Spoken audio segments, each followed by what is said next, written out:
तीसरे अध्याय में कर्म योग का वर्णन है। लोके अस्मिन् द्विधा निष्ठा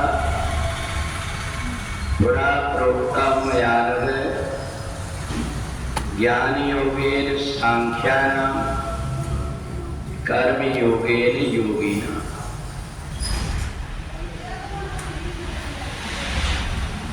भगवान कहते हैं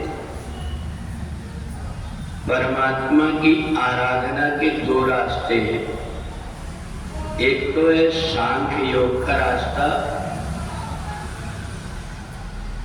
सांख्य योग के माध्यम से हमारे मन, बुद्धि, चित्त, इन सबको हम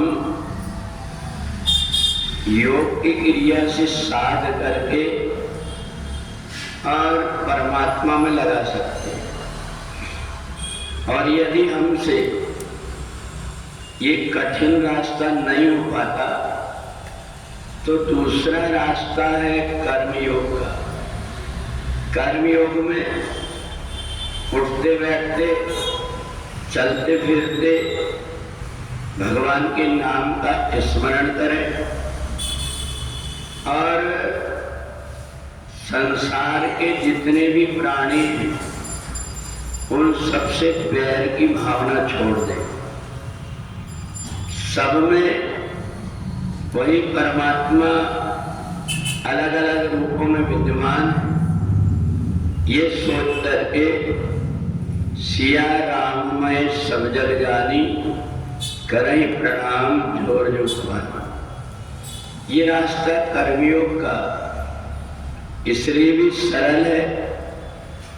परमात्मा से उपासना के माध्यम से जुड़ने से एक फायदा होता है कि हम संसार में रहकर कितना भी कोशिश करें, हमसे कोई गलती ना हो करके, पर कोई ना कोई गलती हो जाती है।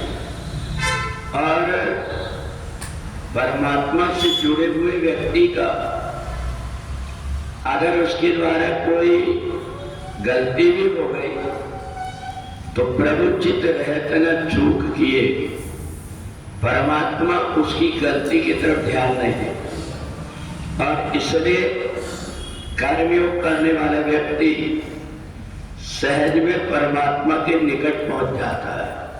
पर ज्ञान की पंथ कृपाण की धारा भरत खगेश लगे नहीं वारा। ज्ञानियों का जो मार्ग होता है ऐसा मार्ग है जिस रास्ते में तलवार की धार जैसे चलने में जरा सी असावधानी हुई तो व्यक्ति का कुछ भी नुकसान हो सकता है। ध्यान करते करते ध्यान की क्रिया बिगड़ गई, बुद्धि भ्रमित होकर के व्यक्ति विक्षिप्त हो जाता है।